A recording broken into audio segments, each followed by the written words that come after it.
Мені күйеуім қалай тастап кетті? Әңгіме. Егер осыған дейін маған біреу сені күйеуің тастап кетеді десе, атаңның басы деп күлер едім. Иә, еркектер жаман әйелдерді ғана тастап кетеді деп ойлайтынмын. Осындай әңгіме болса, есі дұрыс еркек жақсы әйелін тастай ма деп білгішсініп қалатынмын. Бір күні жұмыстан келсем, күйеуім қомпиған үлкен сөмкені табалдырықтың қасына қойып, мені күтіп отыр екен. Ойымда ештеңе жоқ. Қайда жиналдың? Дедім.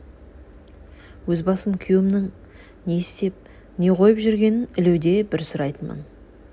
Бибігүл, деп күйеуім, айтайын деген айта алмай қысылып қалды. Бір жағымсыз хабар жеткізгісі келетін сияқты. Айтайын деген сол мезетте балам, қызым бірдеңеге ұрып қалды ма деп жүрегім зу ете қалды. Не болды? Қайсысы? Екеуі де дін аман. Ештеңе болған жоқ. Мен кеттім. Бір жола басқа елге. Сен мені кешір. Оның не айтқанын түсініп алайын деп үндемей басынан аяғына дейін қарап шықтым. Әрине, сенгім келмейді. Орынсыз қалжың. Осы бейшарама үйден оп-оңай кете салатын. Өзінше жігіт болып сүйем, күйем деп соңымнан қалмай қанша жыл жүріп еді.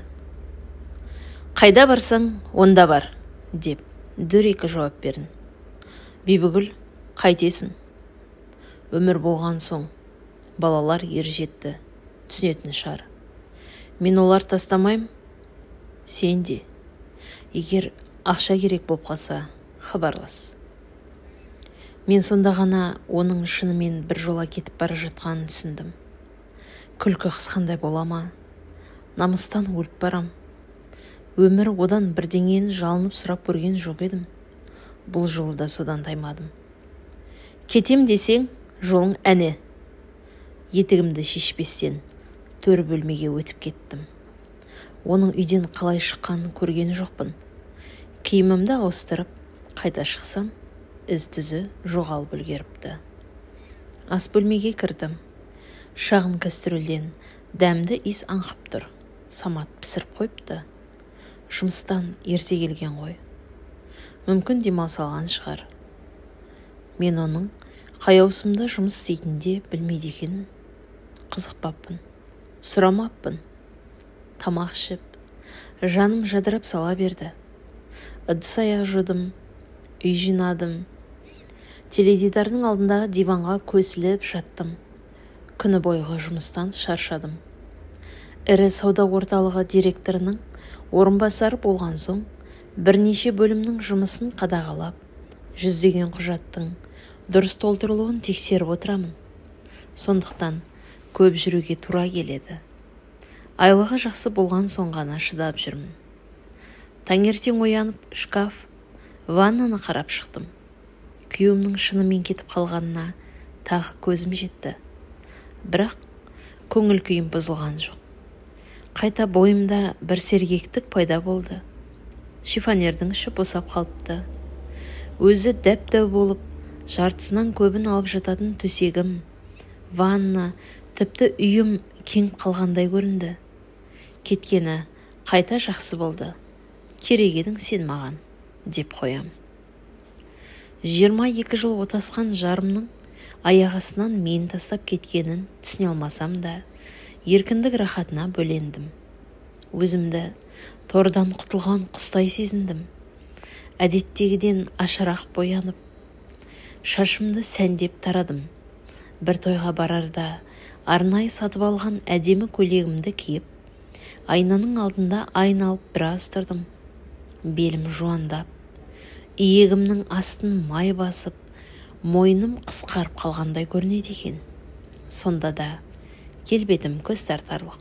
Несін айтасың? 45-ке келсемде жайнап тұрмын. Сол күні әркіммен ақ жарқын сөйлесіп, көңілді жүріп, көп жұмыс атқардым. Менің көңіл күйімдегі өзгерісті байқаған әріптесімнің бірі, сіз бүгін сондай сұлу болып кетіпсіз десе, енді бірі, сіз өте көңілдісіз ғой, деп жатты. Қанатыма жел бітіп, күлімдеп қасынан өтіп бара жатқанымды көріп, біреуі түсіністік білдірсе, енді бірі соңымнан қызыға қарап қалып жатты. Кешке үйге келген соң жалғыз өмір сүрудің тағы бір артықшылығын байқадым. Тамақ пісіріп, әуре болмайды екенсің. Күйеуіме жиі және әртүрлі тамақ дайындайтынмын. Ал ауысымға барғанда ала кететін тамағын салып беретінмін. Оны да ет қосып, тоя жейтіндей етіп жасайтынмын. Алғашқы еркіндік күнін атап өту үшін басы бос екі құрбыма телефон соғып шақырып алдым. Өзімізше бастаңға жасадық. Дастарханға қымбат шарап, жеміс-жидек тағы басқаларын қойдым. Олар да ерігіп отыр екен, тез жетті. Ішіп жеп, әр нәрсені сөз етіп, түкке тұрмайтын нәрсеге ішегіміз қатқанша күлдік, биледік, біраз желіктік. Мен әрине күйеуімнің үйден кетіп қалған туралы тіс жарған жоқпын. Тәкаппарлығым айтқызбады. Екінші және үшінші күні осы тобымызбен бірде кафеде, енді бірде құрбы қыздың үйінде сайран салдық. Бір апта өткенде алғашында қызық болып көрінген көңіл көтеруден жалықтым. Ішіп алып, сайран салып жүру менің табиғатыма жат еді. Өзім бір жерге қонаққа барғанда күйеуім артық ішіп қоймасын деп тартып отыратынмын. Содан осында отырыстан қашып дүкен аралайтын болдым. Керек болсын, керек болмасын сыпырып сатып ала бердім. Бұрын әр тиынымды санап, ақша үнемдейтін болсам, енді алды-артыма қарамай шаштым. Қайтып келе жатып, сән салонына кірдім. Шашымды жаңаша қидырып, макияж жасаттым. Тырнағымды ұзарттым. Шаштараз қыздардың тілімен айтқанда, имиджімді өзгерттім. Содан кейінгі аптаны мәдени шараны құр қалдырмай, театр, концертке баруға арнадым. Күн сайын кешке қуыршақтай боянып, жасанып, такси шақыртып жүре берем. Бір күні концерттен шыққан мені танымайтын адам күтіп алды. «Қайырлы кеш, саламатсыз ба?» деп жауап беріп, қасынан өтіп кетпекші болған маған «Әдемі әйелді шығарып салуға бола ма?» деп күтпеген ұсыныс білдірді. Тоқтап, танымайтын адамды басынан аяқ шолып шықтым. «Көлікке отыруыңызды сұрайым» деп ақсия күлімсіреді. Қарап тұрып, бойымды бір тентектік, қызығушылық, біреуден бір өш алғым келгендей сезім қысты. «Неге болмайды екен? Шығарып салыңыз» деп оның қымбат машинасына отырдым. Шынымен, менің жүріп тұруыма кім тыйым салып жатыр? Кімнен ұялам? Кімнің алдында жауаптымын? «Сізді концертке келген сайын көріп жүрмін, қашанда жалғыз жүресіз» деп әңгімесін жалғастырды. Содан осындай келісті әйелмен таныспау үлкен күнә ғой деп шештім. Айтпақшы, менің атым Шафик. Сіздің ат жөніңіз қалай? Бибігүл. Бәрекелді, атыңыз гүлдей жайнап тұрған затыңызға сай екен. Шафиктің сөзі жасанды болып көрінді. Өзімді зорлап күлімсіреп қоям. Мен жалғыз бастымын. Әйелмен ажырасып кеттім. Ал сіз ше? Деп әлгі еркек сұраулы жүзін маған бұрды. Мен де. Балаларыңыз бар ма? Менің екі қызым бар. Екеуі де тұрмыста. Мен қызымды өткен жылы ұзаттым. Күйеу балам әскери адам. Өзімен бірге алып кетті. Ұлым әскерде. Байқасам, екеуміз де еркін адам екенбіз. Я, соны айтсаңызшы. Үйге жеткенше Шафик маған бар білген қошемет сөзін айтты. Тіпті үйдің кіре берісінде тұрып, әңгіме айтып қоймайды, жібергісі жоқ. Үйге кір дейме деп дәмелеміп тұр. Мен ыңғай білдірмедім. Ақыры қояр да қоймай, телефон нөмірімді сұрап алды. Желімдей жабысқан әлгіден әрең құтылып, үйге кірдім. Есікті құлыптап жаттым. Күйеуім кеткелі алғаш рет өзімді біртүрлі сезіндім. Табалдырықтың түбінде тұрған орындыққа сырт киімімді шешпей отыра кеттім. Үйдің ішін көзімен тінтіп, ұзақ қараймын. Бұрын танымайтын адаммен сөйлесе бермейтін басым, қайдағы бір бөтен еркекке қолымнан ұстатып, оның машинасына отырып, түкке тұрмайтын сөзіне сонша мәз болып күлгенім үшін өзегім өртенді. Әлгі ұстаған қолымды қалай иіскегенімді өзім байқамай қалдым. Жат адамның қымбат парфюмі жүрегімді айнытты. Орнымнан өре түрегеліп, сырт киімімді жүре шешіп, ваннаға кірдім.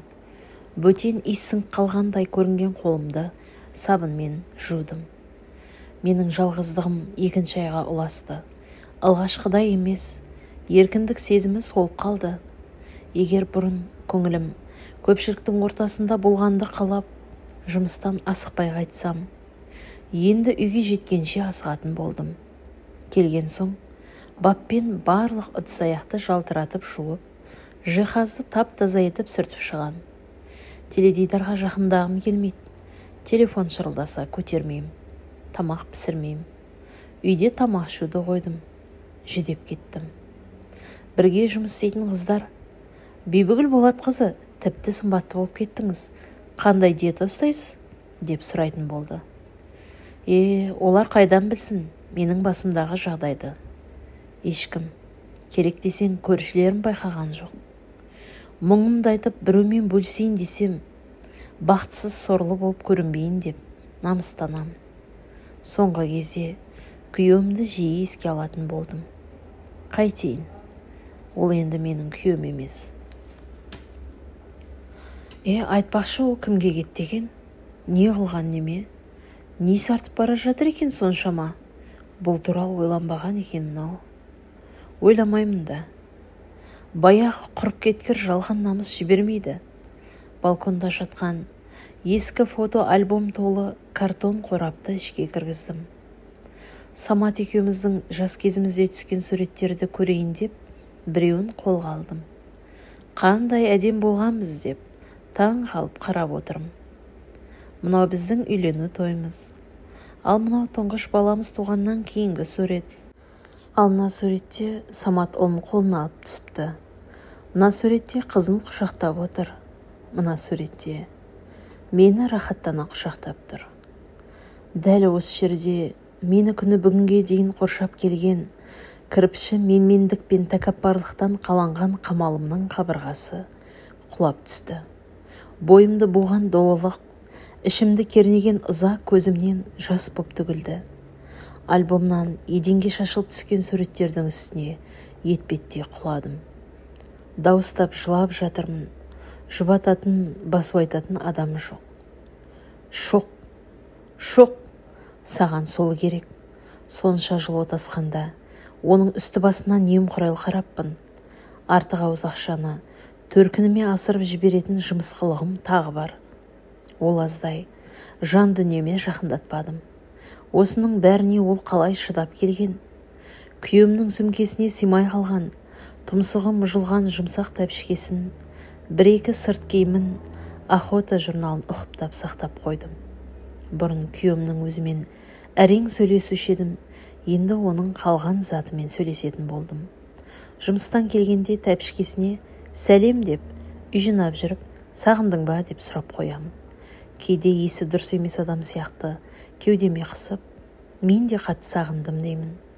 Түн болса, кең төсегіме жатамын, сап-салқын, неше түрлі ой жан-жағымнан қаумалап алады. Ұйқы жоқ. Күйеуімнің ыстық демін, тәнінің жылуын сезінгім келеді.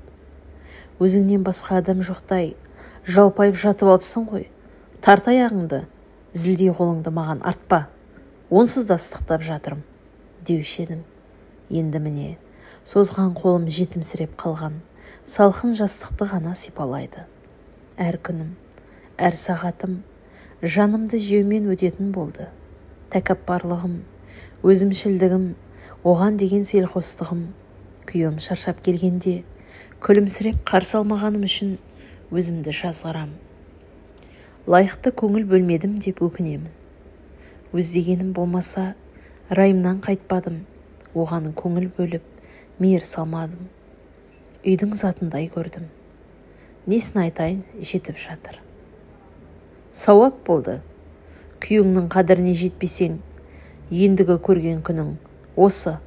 Жылдар бойы сен деп, қоршап, отбасын берекеге толтырамын деп, жұмыс істеп келген адамды бағалай білмедің, сезімін ескермедің, Енді жалғыз жарым жүріп қартаясың. Осының бәрін балаларың айт. Төркініңе түсіндір. Осындай кезде өзімді ең сорлы, ең бақытсыз әйел деп сезіндім. Менің жалғыздығыма 2 ай 9 күн 8 сағат толғанда біреу қоңырау соқты. Ешкімді көргім де, сөйлескім де келмейді. Шалқамнан жатырмын. Қайта басқан қоңырауына жауап болмаған соң, әлгі неме құлыпқа кілт салып бұрай бастады. Құдай сақтай көр. Ұры!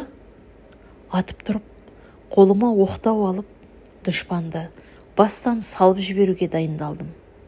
Есік ашылып, табалдырықтың арғы жағынан күйеуім, жоқ Самат көрінді. Қолымда оқтау, оқталған күйде тұрмын. Қатып қалыппын. Қозғала алмайым. Мен үшін соншама қадір өткен адамның жүзіне тесіле қарайым. 20 жыл отасқанда бағалай алмаған бақтым, сен үйден кеткен 2 айда өкініш пен уайым менің көзімді ашты. Көп нәрсенің байыбына енді жеттім. Кешірім сұрап, оның аяғын құшақтауға сәл жетпей қалдым. Қап-қара болып кеткен өңі шаршаңқы, жүдеу екен. Қартайыңқырап қалған ба? Аяп кеттім. Көзімнің қиығымен жейдесінің жағасымен жеңінің кірін байқадым. Шалбары дақ-дақ, бәтеңкесі лас, бәрі түк емес. Менің жүрегімді оның жетімсіреген көзі, жалынышты көзқарас тіліп түсті. Табалдырықтан аттап, орындыққа отыра кетті. Балаларым үшін мені кешір. Сенсіз өмір сүре алмайды екем. Мен үшін ешкім сендей бола алмайды екен. Не деп ұрсаң да сенікі жөн. Тек ендігі жерде бірге тұрсақ болды деп, үздік сөздік сөзін айтты. Мен үндеген жоқпын. Тек оған қарап сәл тұрдым да. 2 айдан бері сырласым айналған тәпішкесін әкеліп, қасына қойдым. Одан кейін ас қамына кірістім. Тезірек тамақ пісірейін. Балаларым да, туысым да, тіпті сырлас құрбым да жоғалтып барып тапқан байлығым мен берекемді байқамады. Өмірімнің осы белесі аяқ астынан әйелдік болмысымның осалдығын әшкер етіп, сезімімді сергелдеңге салды. Бірде бұлттай түнертті, бірде жауыннан кейінгі шыққан күндей жарқыратты. Бірақ бұл туралы екеумізден басқа ешкім білген жоқ.